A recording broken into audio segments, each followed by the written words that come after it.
Nandito tayo ngayon sa bahay ni Dave Lore na inilapit sa atin o lumapit sa ating mga kabayan na humingi sa atin ng tulong. No? Titinan natin kasi base doon sa picture na nakikita ko o nakikita natin ay talagang sobrang malnourished yung bata. No, hindi natin alam kung bakit ganito yung sinapit ng bata. Kaya tara, puntahan natin. Tao po! Pasok tayo! Hello, magandang hali. Wow, ang sarap naman ng ulam. Oh, hindi pa kita tapos kumain. Kain mo muna kayo. Ang sarap ng ulam, chicken na may anong tawag niyan? Binili lang po sa labas. Binili sa labas. Hello. Ito si Dave Lore. Ito yung batang nasa pinost sa Facebook, 'di ba? At siyempre lumapit din sa ating mga kabayan at meron din nagtag sa atin, no, at nakapagsabi sa atin na matulungan natin. At nung time na nagpa-utos ako mga kabayan ay wala sila, nasa hospital po ate sila nung time na yon, tama? No, nasa hospital sila. So ngayon ay nandito na, nakauwi na sa bahay. So kumusta naman kayo? Anong pangalan niyo po, tatay? Armando. Si Tatay Armando. Kayo, anong pangalan? Jesseline po. Jesseline. Jesseline. Mag-asawa kayo. Kaano-ano nyo yung bata? Pamangkin ko po. Kapatid ko po yung... Pamangkin nyo. Ano pong nangyari? May sakit daw po siya na marami na po siya sakit. So hindi lang yung kulang sa nutrients yung bata, kundi maraming sakit. Anong klaseng maraming sakit, Ate Jocelyn? May TB po. Tapos, siya niya po. Kumbaga naging komplikasyon na yung sakit niya. Paano nga ba paano po yung sistema? Bakit umabot sa punto na naging komplikasyon na yung sakit ng bata? Paano nangyari?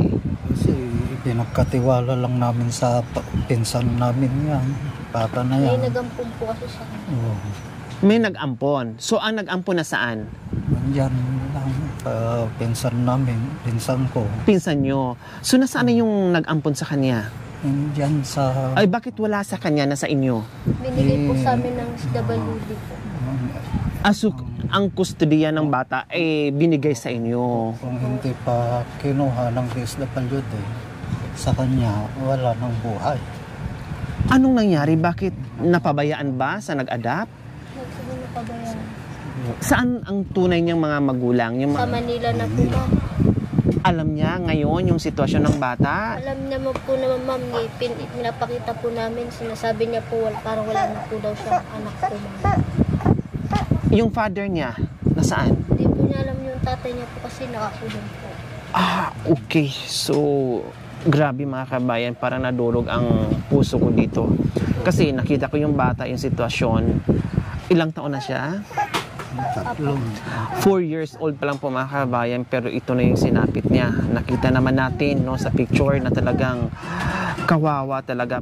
Butot balat na lang mga kabayan itong sinapit ni Dave Lore. Kawawang kawawa, no?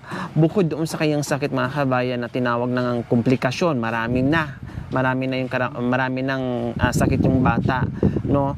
At yung parent na biological po mga kabayan nasa Manila at parang itinakwil na o inabandon na kasi sabi ay wala na siyang pakialam, wala na siyang anak, parang ganon. So, ang nag-ampo naman din na pinagkatiwala, no, or doon siguro iniwan ng mother at hindi rin naasikaso or napabayaan din yung bata at ito yung sinapit. Ngayon, ang custody ng bata ay binigay dito sa DSWD. Pamangkin nyo, tama? Kapatid nyo yung mother? Opo. So, ganito po ngayon. Ayan po ngayon mga kabayan ang sinapit ng bata na si Dave Lore na 4 years old. Ayan. No, nakita naman talaga natin na butot balat na po talaga si Dave Lore. At pasalamat pa rin tayo mga kabayan kasi nandito pa rin yung mag-asawa na may ginito ang puso na kahit paano na meron silang obligasyon na kinakaharap din. Itong hinaharap din nila yung sarili ng mga anak, tama? Ilan po ang anak niyo, kuya? 4. Pero hindi sila nag-atubiling kupkupin o tanggapin yung obligasyon na ibinigay sa kanila ng taga DSWD po, mga kabayan, para maalagaan, mamonitor o mapakain o mabantayan itong bata na si Dave Lore na 4 years old. Dito, di ba nung nagpa-autos ako dito ay sabi ay nasa hospital kayo. Kumusta? Anong check-up? Anong sabi ng doktor? Marami namang gamot na naibigay sa kuhan. Pero sa ngayon, medyo kulangin na. Wala na. Kumusta naman yung pagkain niya? Kumakain naman? Kumakain naman. Malakas naman na siya kumain ngayon? Buhat nung dinala niyo sa hospital, kahit papaano ay Mabuti-buti na. bumigat? Nadagdagan yung timbang? Saka medyo sumigla na. Sumigla na. Nung unang kuha nyo, Hirapan siyang tumayo. Umangon. ayan, hi! Hirapan siyang... Hello, Dave Lore. Kumusta ikaw? Sa ngayon, nakakapaglaro na. Ay, ano na, kahit papaano, nakikipaglaro na siya. So, ayan po mga kabayan, at na-check up naman na. At ito nga, may findings na may PTB po yung bata. At continuous na naman po yung gamot, tama? Kailangan araw-araw po mainom yun. Kung anong instruction ng doktor, kailangan sundin. Halimbawa, kasi sa pagkakaalam ko, sa iba na may mga PTB, kailangan hindi pwedeng mag-escape ng isang araw, no? Kailangan everyday talaga iinom ng gamot. Bawal mapalyahan. So, yung instruction. So, wag talaga kaligtaan, no? At kailangan talaga para makarecover siya uli, kailangan ay makainom at makakain sa tamang oras, no? Kailangan gulay, magsabaw. Yan ang importante para kahit papaano ay lumakas siya, tuloy-tuloy yung paglakas niya, yung gana ng kain niya, no? Kailangan yun, kumbaga, kasi hindi pwedeng nagagamot lang tapos walang pagkain, walang nutrients na pumapasok, ay hindi siya makaka-recover kaagad. So, ayan po mga kabayan, may mga gamot dyan. So, meron siyang mga vitamins? Mayroon po. Mayroon. Alam ng doktor na may sakit si Dave Lore na nakakahawa. Alam ba ng doktor na kayo din ay may mga anak na mga maliliit? Yan din, pinaalam namin sa mga doktor. O anong sabi po, kuya? Yun, sa marami ding tumulong na sponsors. Yun ang inano namin na binaon sa Region 1. Sa Region 1, na kahit papaano ay mayroong mayroong nagbigay. Wow, salamat po sa lahat ng nag-ambag. Sa mga tumulong na nag-ambag sa amin sa EPDH. Yun po, maraming salamat sa mga sponsors na tumulong sa amin. Okay. Na malaking tulong sa inyo, sa amin sa pagpunta sa Region 1. Region 1. Maraming salamat ulit. Ngayon, meron pa siyang mga vitamins, gamot. Ano pa bang kailangan niyang, ano pa mga kailangan ng bata? Kuya?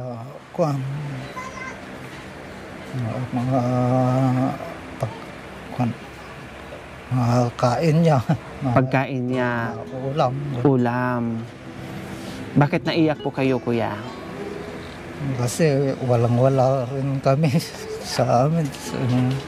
Lang, isang kahig, isang tuka. Ganon. Ang sitwasyon namin. Pero ako'y napabilib sa inyo, kuya, kasi nabanggit nyo nga, nasabi nyo, isang kahig, isang tuka. Ang daming obligasyon, may mga anak din kayo na maliliit pa, no, hirap din sa buhay. Pero hindi nyo tinanggihan yung dagdag obligasyon dito sa pamilya mo. Tinanggap nyo pa rin itong bata. Tuwan lang ang buhay niya, mailigtas ta. sakit niya sa hospital. Wow, salamat kuya ha. Isa kayo sa naging angel dito kay Dave Lore. Kaya hindi nyo ininda yung hirap, no? Yung obligasyon.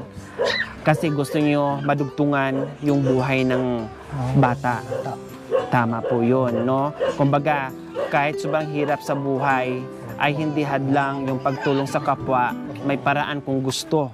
Tama, kuya? Okay. Sana ay di baling kung mabuti, wala sanang magkakasakit. Tama, opo. Hindi baling ang buhay ay mahirap, basta walang sakit.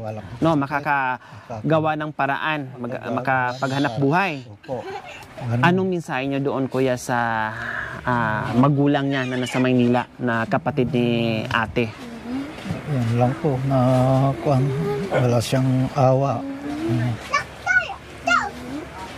Kahit mag-isipan man lang yung anak niya sa ospital, hindi niya nagawa kung ano man anong nagagawa niya sa Manila. Sana matauhan naman siya. Dalawin. Kahit walang bit-bit, basta Makita lang niya. kita lang niya. Para Okay na po sa inyo yon. So kayo yung misis niyo ay kapatid. opo. Kapatid niya yung nanay ni Dave Lore. Opo, kapatid niya. Jesseline, anong masasabi mo doon sa, or mensahe mo doon sa kapatid mo na nanay nito ni Dave Lore? Anong masasabi mo sa kanya? Yun, pinabayaan niya po yung anak niya. Tapos parang wala po siya sa... Parang ginawa niya na pong... Yung inuwanan niya, parang wala siyang anak po. Yun lang. Hindi kayo nagkausap ulit? Hindi mo tinawagan? Wala naman po kasi yung una po, nakontak po namin. Nagpadala pa po kami ng pamasahe. Sabi niya po, uwi daw po siya. O tapos? Hindi naman po siya umuwi. Nagpadala pa kayo ng pamasahe para makita lang ito at makauwi dito sa Pangasinan. Tapos, yung pera na pinadala nyo, Hindi niya po, hindi po siya umuwi. Inutang pa namin po. magkano pinadala? 600 po. 600. Talagang pamasahe lang para lang makauwi siya.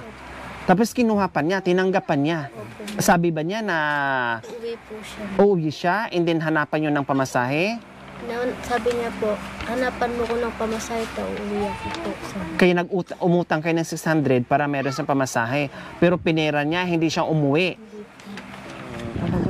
Ganun pa man, mga kabayan, hindi pa huli ang lahat dahil kahit paano ay nandito naman yung tiyahin, no, na handang tumulong at sabi nga niya ay gusto niya madugtungan yung buhay ng kanyang pamangkin, no? Napakaano ni tatay, ginto ng kanyang puso.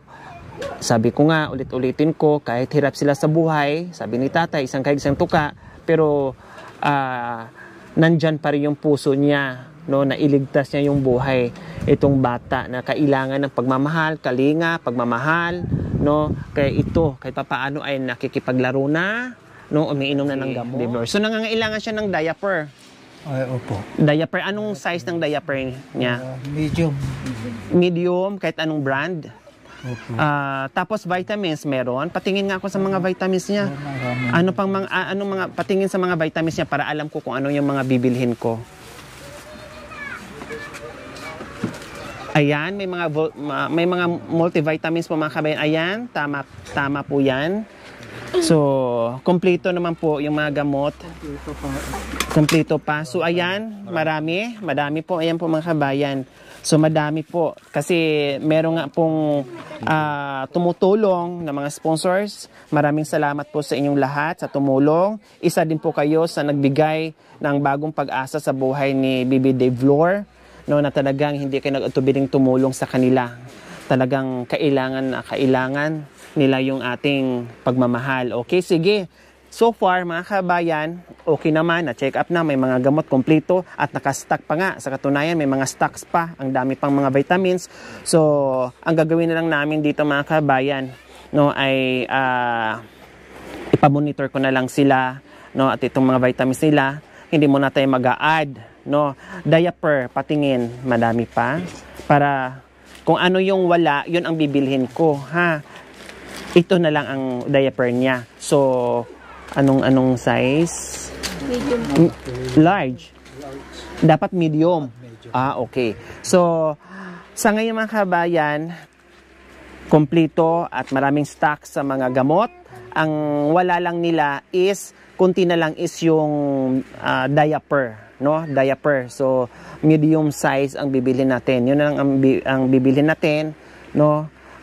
Ihahatid natin dito para dito sa bata, and then i-monitor natin siya. At maraming salamat din sa inyo mag-asawa, no, sa pag-aalaga at sa pagkupkop ni Dave Lore. So sa ngayon ay siyempre magbibigay din tayo. Kuya. So ayan, ate kuya, meron na kayong bigas, assorted groceries at isang tray na itlog at siyempre meron kayong pambili-bili ng ulam. Ayan. Maraming salamat po. Tulong sa mga tumutulong sa amin. Maraming salamat po sa inyong lahat. May puso tumulong po sa amin. Walang anuman po kuya. Maraming salamat ulit. Maraming salamat din po. Ayan, so walang anuman, deserve nyo na makatanggap ng pagmamahal na nanggagaling po sa ating mga sponsors dahil meron din kayong ginintuan puso para dito sa bata na si Baby Dave Lore. So ayan po mga kabayan, maraming salamat po sa walang sawang pagmamahal. Sir Jace M ng Rabi KSA, and shout out din kay Ma'am Kat and Sir Albert from Rabi KSA Saudi Arabia. Maraming salamat po sa ganito ang puso. Nawa ipagpalain po tayo ng Panginoong Diyos araw-araw. Nawa ibigyan po tayo ng kalakasan ng katawan sa araw-araw. Nawa ibigyan po tayo ng mahabang buhay pang sa ganoon. Marami pa tayong matulungan na gaya nila. So mga kabayan, huwag niyo pong kalimutan, pakishare, subscribe sa aking YouTube channel, Lori Aquino Talita. Maraming salamat po. Gabi sa Sol.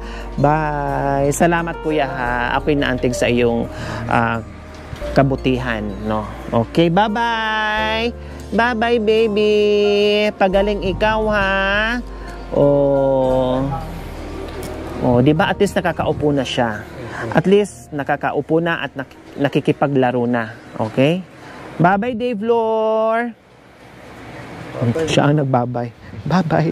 Bye-bye. Bye-bye. Ito yung bunsong anak ni Kuya. Bye-bye. Siya yung nagbabay. Tara. Sige ha.